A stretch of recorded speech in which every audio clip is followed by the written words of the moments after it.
পার্লামেন্টে পেশ হবে।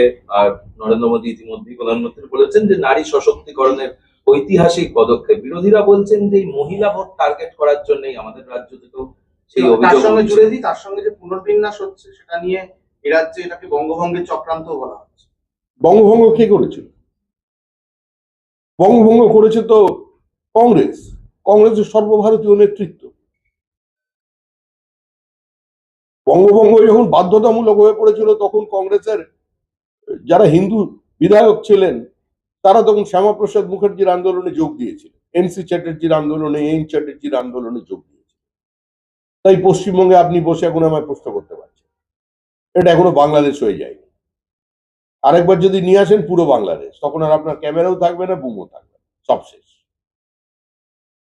কিন্তু বিরোধীরা যে অভিযোগ করছে যে ভোটের মুখে মহিলা না, মহিলা বিল তো দেখুন, পশ্চিমবঙ্গে একটা কথা আমরা ছোটবেলা থেকে শুনেছি, আপনিও ছাত্র অবস্থা থেকে শুনে আসছেন যে কিছু কিছু বিষয় আছে যেগুলো আলোচনায় থাকে কিন্তু কোনোদিন বাস্তবায়িত হয় না। সেটা হচ্ছে মহিলাদের জন্য আসন সংরক্ষণ। এটা কেউ কোনোদিন করে না, কংগ্রেস অতীতে বলেছে, কিন্তু করার প্রচেষ্টা করছে বিজেপি। আমরা চাই সর্বসম্মতিক্রমে এই বিল পাস হোক। সমস্ত রাজনৈতিক দল নারী পুরুষ সমান অধিকারের কথা মেনে নিয়ে, স্বীকার করে নিয়ে আধুনিক পৃথিবীতে মহিলাদের জন্য আসন সংরক্ষণটা মানুক। এটা নিয়ে কোনো বিতর্ক, কোনো ভোটাভুটি যাতে না হয়। যদি কোনো ক্লজের নিয়ে তাদের কোনো আপত্তি থাকে সেটা নিয়ে আলোচনা হতে পারে, কিন্তু এই বিল তো সর্বসম্মতিক্রমে পাশ হওয়ার জন্য বিল। এই নিয়ে আপত্তি কোথায়? এটার যারা বিরোধিতা করবেন তারাই হচ্ছে মহিলা বিরোধী। সারা ভারতবর্ষের মানুষ দেখবে যে বিজেপি মহিলাদের জন্য আসন সংরক্ষণ চায় আর অন্যেরা চাইছে না। কার লাভ হবে কার ক্ষতি হবে সেটা আপনারা হিসাব নিকাশ করবেন। ইসলামপুরের সভা থেকে মুখ্যমন্ত্রী মমতা বন্দ্যোপাধ্যায় ভোটের আগেই হার স্বীকার করে নিচ্ছেন।